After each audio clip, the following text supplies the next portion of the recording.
How should the industry deal with patent pirates like this?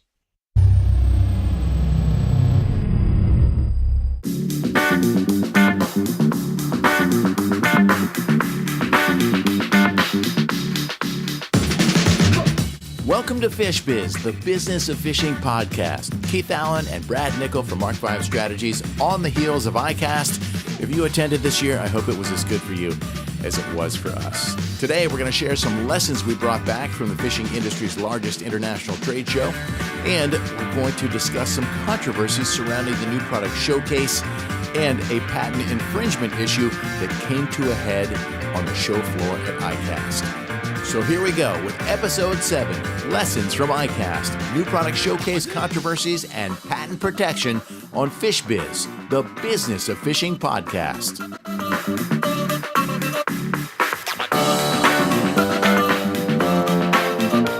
So we went to ICAST. We did. We went to ICAST, and we actually, the first lesson is, if you're launching your business, obviously you have to manage your financing to make sure that you got enough runway to get yourself started.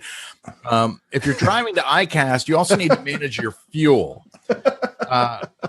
Brad was kind enough to drive while I rode shotgun and did some work in the past. Was this on the agenda? Listen, if I tell you everything, you're not going to let me talk about everything. So check this out. We make a stop at the rest stop on the turnpike along the way, and we're traveling up from Miami. It's about a 230-mile drive, something like that. And so we stop and take a little bathroom break, get a little coffee and breakfast snack, and get back on the road. And I don't know, maybe about an hour later, Brad goes, "Oh, my gas light's on." Well, why didn't you stop? When didn't you get gas? We were parked at the gas station an hour ago, right?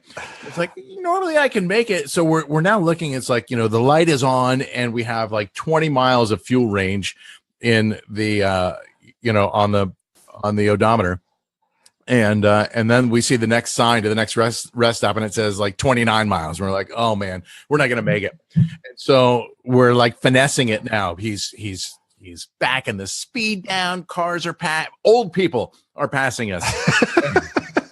And we're like, oh my God, man, we're not going to make it. And we're trying to race up there to, get our credentials and get into the show and check out the new product showcase, whatever. And so as we narrow the gap, the mileage we're getting a little bit closer, but it's like we get to 18 miles of range and the sign says we have 24 miles. And then it's like, it just keeps like squeezing down. We get to a point where, and I actually should see if I can share this with people because I have video. We get to a point where we have a mile on the odometer. It says a mile of range, and we see a sign. I'm not making this up. I've never seen this before. We see a sign that says we have 1.5 miles to the exit. Okay. I've never in my life seen a road sign that had fractions on it. But, here we go. Let's see if we can play this. Keith, this was so what funny. have you Here done? We are. Here's our salvation. There's our salvation. We made it. 1 mile. We got coast room now. It was so funny, man. We're in the coast. It was, coast but it was a clear. perfect. I did that on purpose in order to be able for us to talk about, cash management, managing your runway. That was totally planned by us. Low fuel. We're down to 2 tablespoons of fuel. Woo. Hey, do you want to take a lap real quick? We got coming in for the last mile and a half. Pulling into the gas station, and we made it. See how many laps around the parking lot we can make. Hang on, let me see that. Zero range. Zero.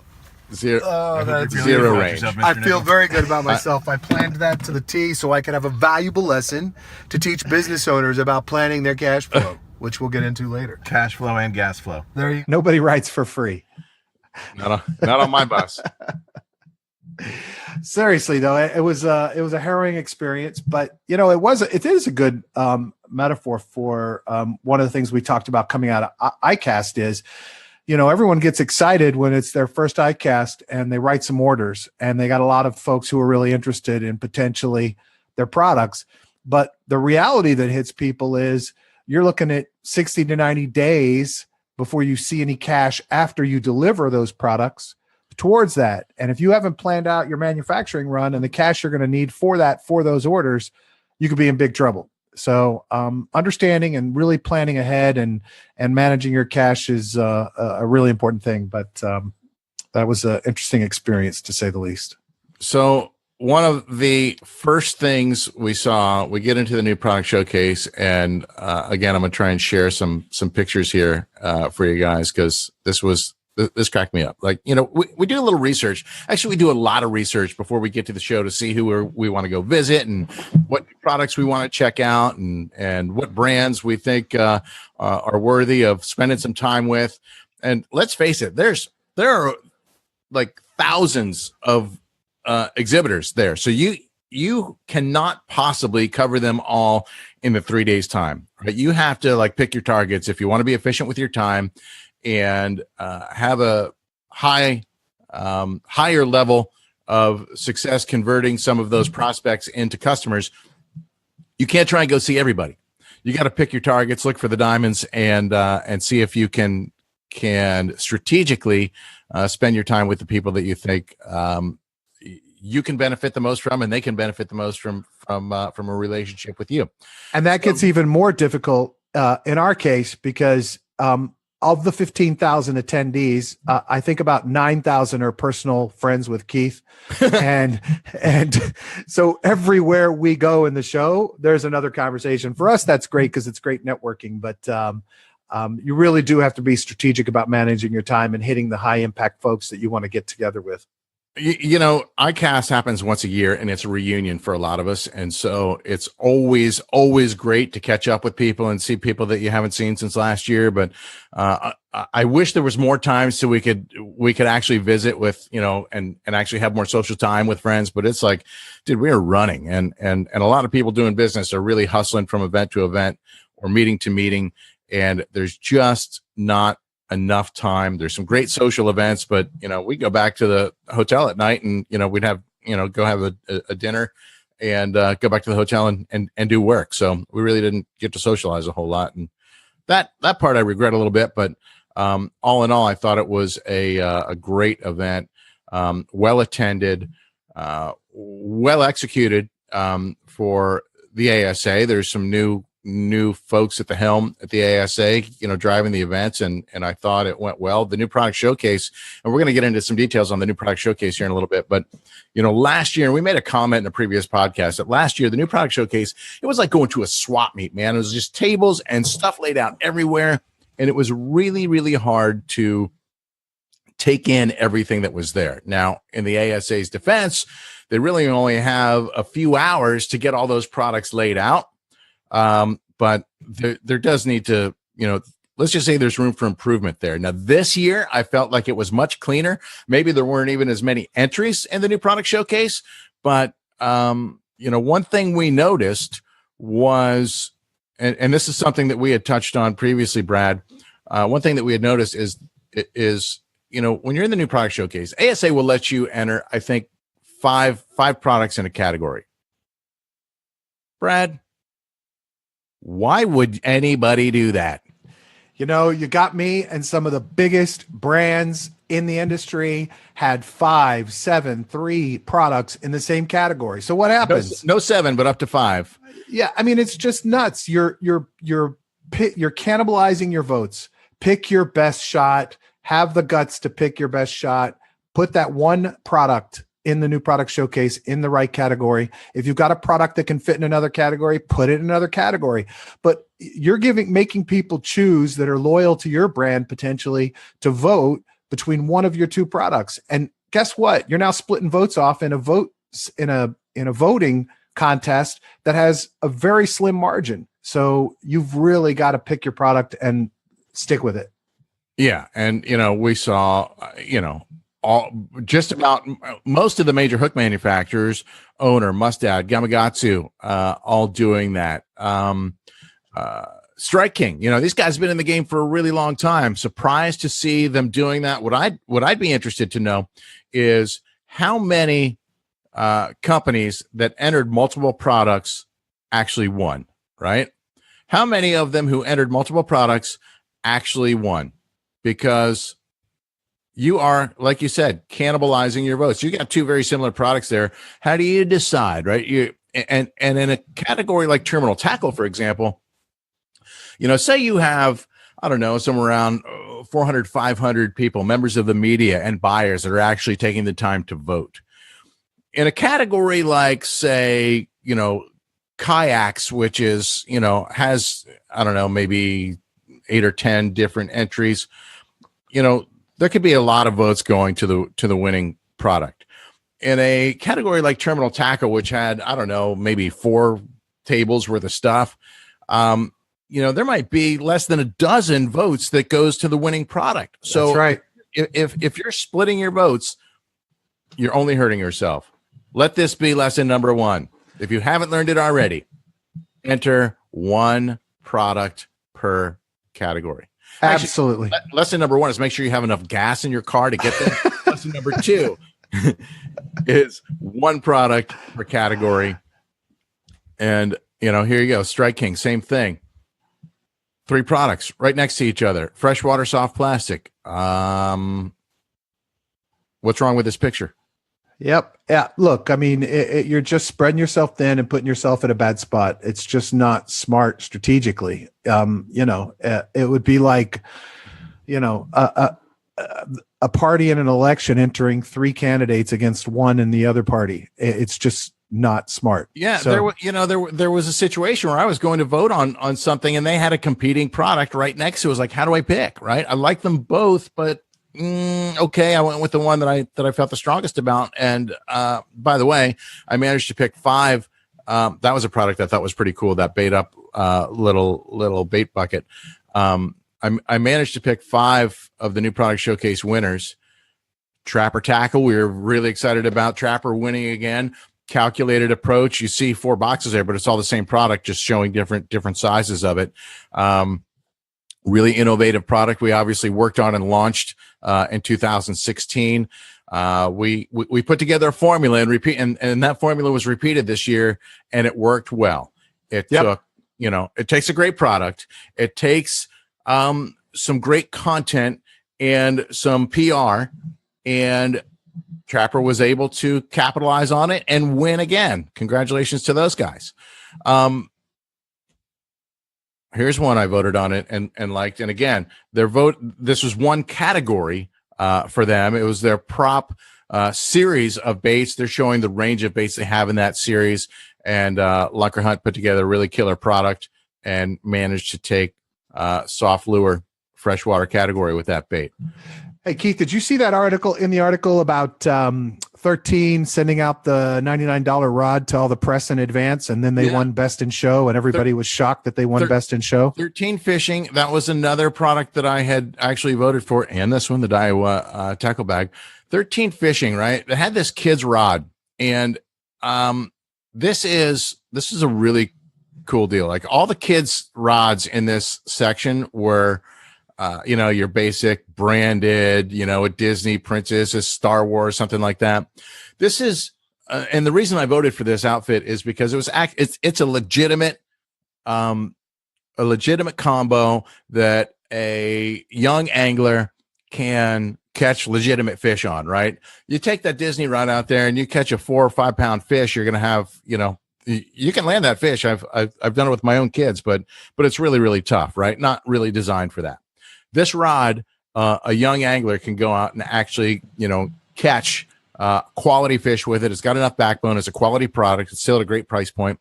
So I'm not sure if this was the actual rod or one of the larger rods, or the ones that were sent out by the media, or sent out to the media by 13 Fishing. And there's some controversy here of whether it's okay to do that. And the ASA rules don't say that you can't. And I'll be honest with you. And we've touched on this in a previous podcast, Brad. In a conversation I had with Larry Dahlberg years ago, Larry Dahlberg, of course, a legend in this industry, has got a show called The Hunt for Big Fish, and as a product innovator, man, and has lent his ideas to companies like PowerPole and River to Sea and many others over the years. And I asked Larry one night, who he had voted on in the new product showcase, and he said, "I don't vote because I didn't have a chance to fish with any of those products, and how can I vote on something that I don't know how well it works? It might look great, but it might fall apart, or it might not have great action, or whatever the case may be." So he was reluctant to vote because he hadn't used the products. And so I took that to heart. And when we were trying to market our own clients' brands and campaign for a new product showcase entry, we made sure to send product samples out to influential members of the media, knowing full well that they had voting right, and that if they hadn't seen this product, chances are it wasn't going to get their vote. So I think that it's smart for manufacturers to send products out to voting members of the media prior to ICAST. Now, if ICAST, and ASA wants to change that rule, I think they need to make sure that there's a forum and a place for those members to actually get their hands on this product. And the On the Water Day was kind of designed for that.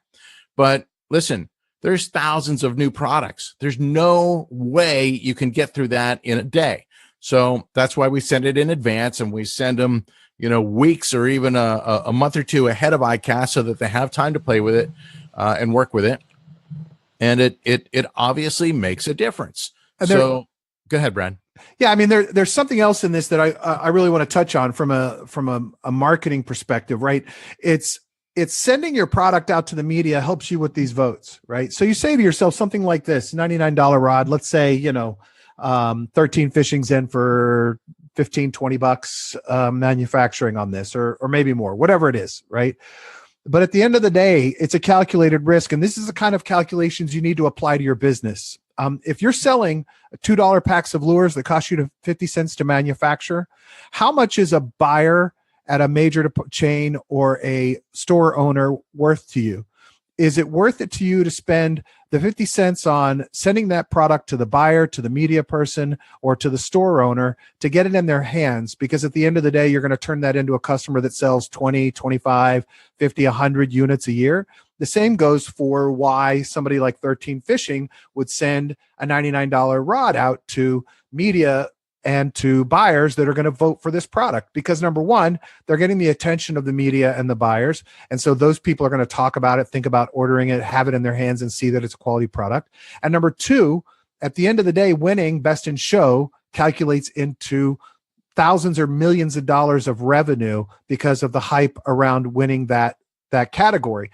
It gives you credibility, and it makes people aware of you and wanting to buy your product. And I want to take this back to years ago. My family owned a company in the gift industry, and we had no presence, and we didn't have a massive budget for marketing, but our product cost us about $1.50 produce.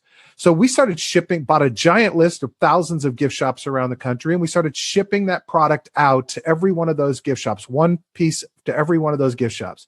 And that resulted in far more orders of that product than if we had tried some other methodology, and far more in orders than what we spent sending those products out. This is a method, sending products to store owners, sending products to buyers, and for ICAST, a great way to promote your product. And the return on investment is far greater. Just do the math, right? So we all kind of hold on to our products and say, oh gosh, it's cost me $5 to make this. I don't want to send it out to everybody.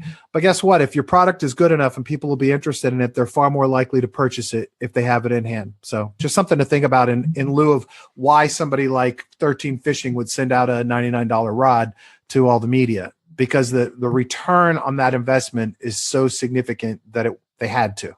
Right. And it didn't cost them $99 to make it, right? Correct. So there is great value there. For sure, and a great lesson. Remember when we started this out, we said we were rushing into the new product showcase to see what's new, and this is one of the first things I saw. This is a brand new soft plastic company named Bait Bitch, and as you can see, it's kind of a provocative design soft plastic, and the branding is, well, equally as interesting. Now you got to wonder, like, this is like kind of a funny novelty lifestyle thing, but is this going to be viable in the market? Somebody will buy it once as a gag gift or a gift for a friend because it's funny. They might wear the hat all the time, but how often are they going to buy the product over and over again and use it in their fishing? And that, to me, you know, there's a play here. There's some cash to be made, but I have a feeling that the product itself, you know, well, I guess we'll have to test it out and see if it actually does any good for fishing. But, you know, look, there's a place in the market for all kinds of crazy stuff. And something like this can certainly sell because people find it interesting or funny or whatever. But at the end of the day, I don't think it's a long-term brand strategy. Yeah, probably not. But like we said, it's kind of a novelty item. It's a chunk of plastic that obviously, displaces some water, and a bass and a lot of predator fish will eat anything. For example, a bat. This actually won hard freshwater lure, a big giant piece of hardware. Scary looking Halloween decoration of a bat. And you have to wonder, like, is this just a ploy to get attention, to make yourself stand out from the rest of the products that are there? Because quite frankly, there's so much that looks alike. It worked for them, obviously, but this is like approaching the ridiculous, in my opinion. If you guys have an opinion on this, please chime in. I'd love to hear your thoughts on this crazy bat that won best hard lure in the new product showcase. I couldn't agree more. Speaking of interesting items, better get me a bucket. All right. Nothing caused more controversy than this. Now, and Yeti comes out with what they call the loadout bucket. $39.95 is what it retails for. Obviously, quality construction, Yeti branding. It's got a good non-skid bottom on the back. It's got a big, heavy-duty canvas strap that's not going to rip out on you. If you're the guy who owns a 32-foot contender or a CV or a yacht, you're not going to think twice about a $39.95 bucket. Now, next to that bucket was another bucket called the Huck, Huck, Huck High Performance Bucket. Now, this to me was absolutely insane. The Huck bucket did not look like anything special. The Huck bucket basically had 4 pieces of Vibram sole glued to the bottom of it. The Huck bucket retails for $119.95. Absolutely mind-blowing. Now, I've gone to the Huck Bucket website to see if there's any merit to this brand, right? Like, what is going on? They're calling it a high-performance bucket. They're retailing for $120. If you want to waste $120, huck your wallet into the Huck bucket.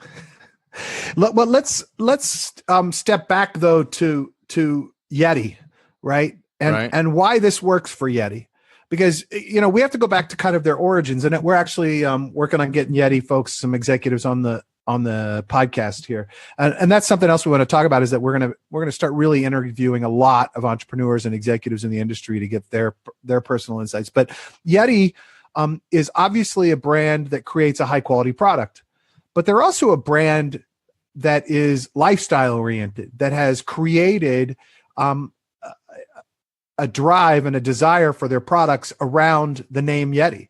And that's why people are willing to pay $400 for a Yeti cooler, right? That will keep your food for 150 years or whatever it does. I mean, the fact is that Yeti can get away with a $40 bucket, that doesn't look a whole lot more strong than the $5 Home Depot bucket. But the point is that this is about their brand, and they know that they have a a group of folks who are going to buy whatever they put out and put their name on. And it's a really smart strategy for them because they have built an incredibly strong brand around strong products, and people are passionate about the brand and showing it off. And it always looks substantial.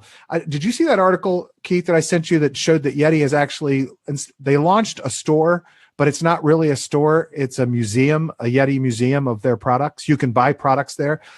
That tells you how strong that brand is, that they're willing to invest thousands and thousands of dollars in a museum for their own products. It's because they know people will come and look and see and be interested in it. So I think a $40 bucket's ridiculous. I think a $120 bucket's ridiculous. But at the end of the day, I think it's a smart strategy for a brand like Yeti. If you have opinions on that, we'd love to hear your thoughts on, having a high performance bucket enter the market here. So there was another unfortunate and controversial event that happened around ICAST and the new product showcase. One of the things, and there's a couple articles circulating right now, and I have to applaud Fishing Tackle Retailer for their coverage of the event and really the hot topics throughout. One is, again, back to the voting situation in the new product showcase. Lots of kids, like cruising around ICAST and tournament jerseys and whatnot, which is great, right? It's the new generation, and awesome to see these young up-and-coming anglers want to work their way into the industry as, legitimate participants in the industry. They're not just fishing, they're out there marketing brands. Some of them have YouTube channels with great followings, and that's awesome, right? Now, while I was in the new product showcase, I saw what looked to be maybe a 9 or 10-year-old Asian kid with a voting ballot in his hand walking around the show and voting. Yeah. And I looked at Brad and I said, watch, I bet he goes and votes for Gamakatsu. I'm not profiling. I'm just saying that's what I thought was going to happen. And sure enough, he did. Not sure which of the, 4 Gamakatsu products that were in the category that he actually voted for, but that, by the way, didn't win any Best in Show. Right. Exactly. But is that the right kind of person to be voting on the new product showcase? This is a lot of money is invested in these products and in the launch strategies and the campaigns to bring in a new product into the industry and to launch it and highlight it in the new product showcase. It's voting is supposed to be restricted to members of the outdoor media and buyers, right? Right. So what's this 9, 10-year-old kid doing voting? Because I'm pretty sure he wasn't a member of the media and probably there with his, with his parents, and, his dad was probably a buyer, right? Yep. But it's irresponsible of the parents, obviously. ASA should have policed that a little better. It is, hey, maybe he was going over to vote for the knockoff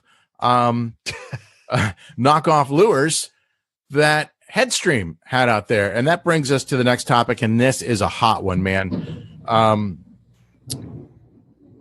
Steve Parks of Rage Tail Strike King fame got word that there was somebody in the new product showcase listing his products.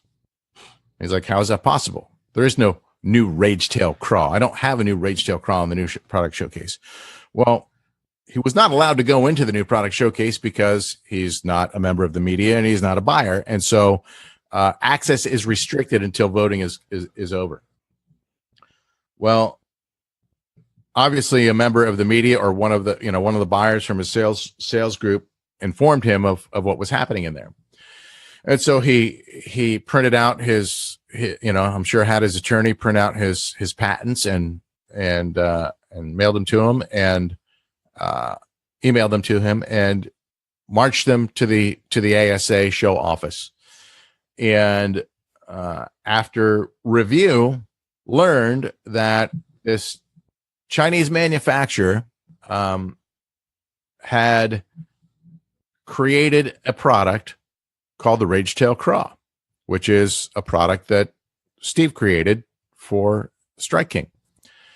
Not only did they create 8 years ago a Rage Tail Craw, they created a NetBait Pack-A-Craw, and they knocked off a Zoom bait as well. Now, patent piracy is something that is rampant in our industry. It's not a good thing, right? And something has to be done to try and police it and manage it better than it's happening now. And I don't want to indicate in any way that it's only happening in China, because it's not. There's some big companies here in the US that are doing it. There's some big box retailers that do it. There's some big brand names that do it. It's never a good thing, and it's never right. And of course, there's two sides to every story, and you want to give somebody a chance to defend themselves. And so Parks confronted these guys right at ICAST, which I thought was like incredibly ballsy, right? But well, he does have a level 10 black belt, by the way. Right. So yeah, but who knows? Who knows if the Chinese guy that you've been fighting might be a descendant of Bruce Lee? Who knows? Right. So in any case, you're going to get us in so much trouble. I don't think there was going to be a confrontation there, a physical confrontation there. But so the guy from the Chinese manufacturer says, "Oh, we weren't trying to steal your baits. We were just trying to show that we can produce OEM products." There's a lot of holes in that story. Please. That's not a high performance bucket, because it leaks. Yeah, and how long does it take to create the mold, get it right, make it look exactly like the existing product? I mean, come on. Listen, not only make it look exactly like the existing product, enter it into the new product showcase and give it the same name. Yeah, look, they were knocking it off. And pure stupidity. There's nothing else to call it but purely stupid. Yeah. And look, the biggest offenders in the world in terms of knocking off products, again, not to be completely impolite, but are Chinese manufacturers. Some of the worst offenses happen when you hire a Chinese manufacturer to make your product, and then they're shipping it out the back door with another label on it. And it's just a reality of dealing with manufacturers in places where wages and incomes are tight. The fact is, it does happen in the United States, like you said, Keith, and it happens a lot. But it's a painful thing to try to protect your intellectual property, right? This incident was pointed out because someone was stupid enough to enter their knockoff in the new product showcase, or just had the nerve to enter it in the U.S. in the largest industry show in the U.S. and the world for that matter, like right under our noses. Yeah. So how should the industry deal with patent pirates like this? If you guys haven't, by the way, Keith Allen and Brad Nickel from Mark 5 Strategies live, and just kind of having a discussion on some of the controversial things that unfolded at ICAST. If you have an opinion, we'd love to see your comment. Chime it in there and let us know what your thoughts are. We're talking about the issue with Steve Parks confronting the Chinese manufacturer for knocking off his Ragetail Craw, as well as a number of other products and brands at ICAST this year. So how should the industry deal with this? Is it the ASA's responsibility? Is it do we need to create a coalition or a co-op of manufacturers to try and police and manage this? Well, at the end of the day, it's the manufacturer's responsibility to police it. But that is a great idea, to actually have some kind of cooperative with a powerful patent attorney, trademark attorneys, and copyright attorneys helping to enforce it. But the first step for every one of these folks as a manufacturer is you have to hire a good patent attorney. If you have a product that is unique, that has standout features, that has something that doesn't exist on the market today and is not just a copy of a different color or a different pattern, you need to hire high quality intellectual property attorneys. That's step one.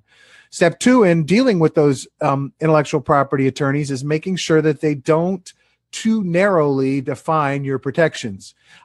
Make sure that it is broad enough so that a manufacturer, US based or anywhere else, can't knock it off by making a slight change in your design so that it's not a violation of the patent. And that's a big mistake that a lot of people do, is they provide a lot of detail to their patent attorney, which is great. It needs to have that detail in terms of how they're looking at it. But your patent attorney has to be able to define it broadly enough that you're protected from a use perspective and a design perspective, so that it's not really easy to knock you off and not still be violating your patent.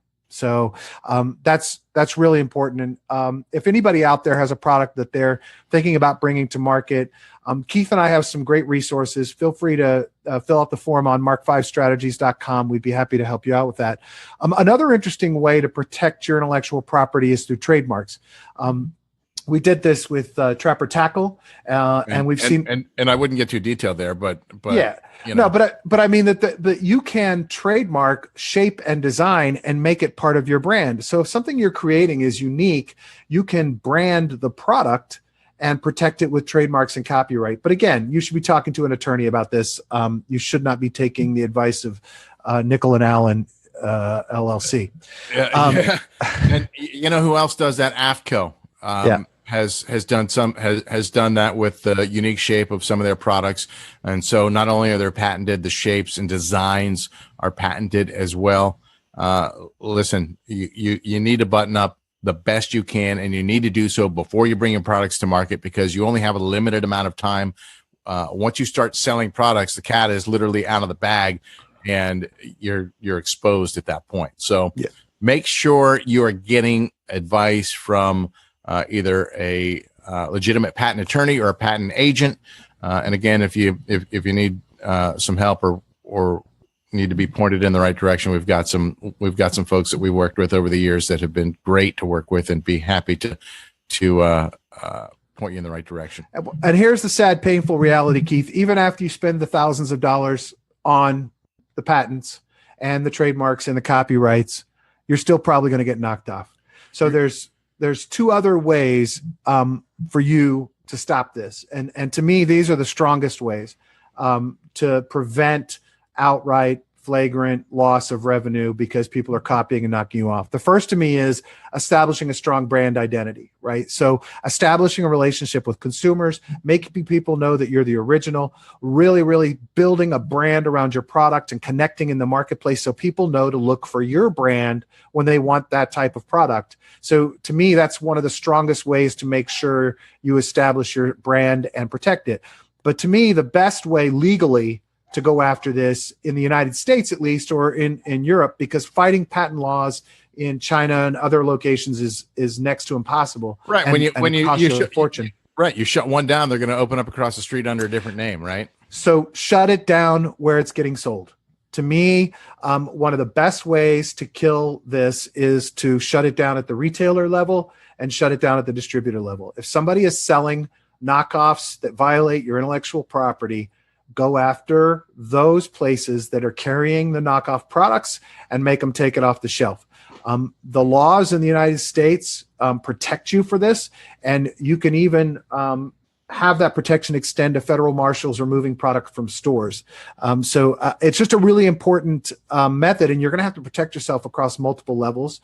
But those are some of the things that Keith and I like to advise our clients to do when they're getting ready to launch a new product. Yeah, you know, and sadly, your patent is only as strong as your ability to defend it. Right. So you got to have some fuel in the tank to go after that patent. And, you know, there's a couple of strategies that various people use. And if you get in that situation, you're going to want to consult an attorney to see what's best for you. We know some guys say, you know, they just kind of document everything and wait till there's a real significant number of a dollar value attached to that violation, so that when they do go after them, there's going to be a hefty compensation for it. And others like Steve Parks, you know, he wasn't going to wait for that. He wasn't interested in that, and knew that dealing with a Chinese company was going to be very difficult to get that reward. So he cut the head off the snake right then and there at the show, and I applaud him for that. There's another side to this, right? So you're creating a product. Are you checking to make sure you're not copying or infringing on somebody else's products. You got to do your diligence. That's a really difficult thing to do, but it's really interesting. We're going to talk about this more in another podcast and actually interview the founder of a company.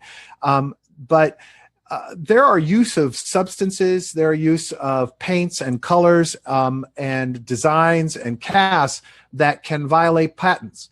And what happens is in an industry is one or two big guys copy something and use something in violation of a patent, and it hasn't been enforced, or there's discussions going on behind the scenes. And then the little guys come along and go, well, if so-and-so is using it, it must be okay, right? You're not always okay. And you need to do the right thing. If you are using a methodology or a product or a technology or a chemical that somebody else has a patent on, you need to get a license agreement with them and be legal and not screw over other people in this industry. And it's just the right thing to do.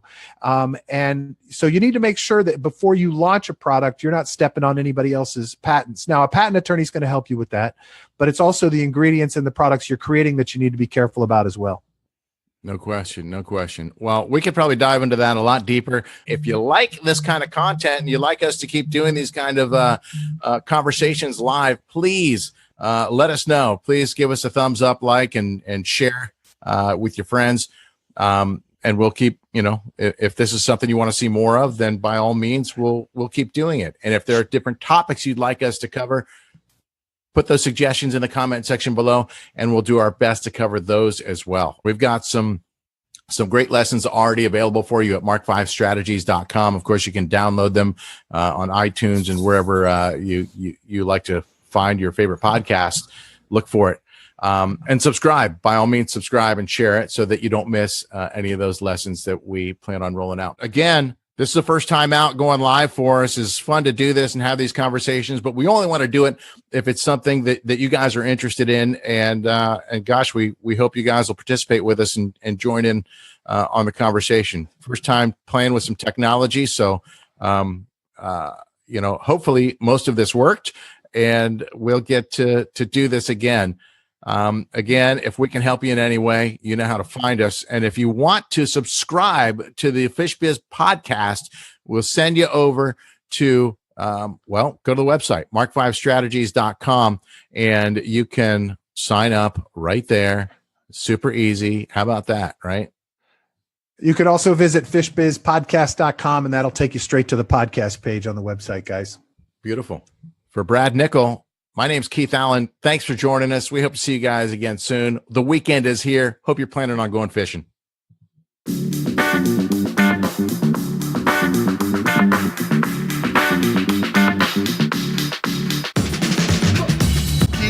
what have you here we are. Here's our salvation. We made it. 1 mile. We got coast room now. We're in the coast. Coast is clear. We actually just passed a sign that said 1.5 miles, which I've never seen on a mile marker sign before. Woo! And Brad finessing us in. Low fuel. We're down to 2 tablespoons. Woo! You want to take a lap real quick? We gotta. Want to see where it runs out?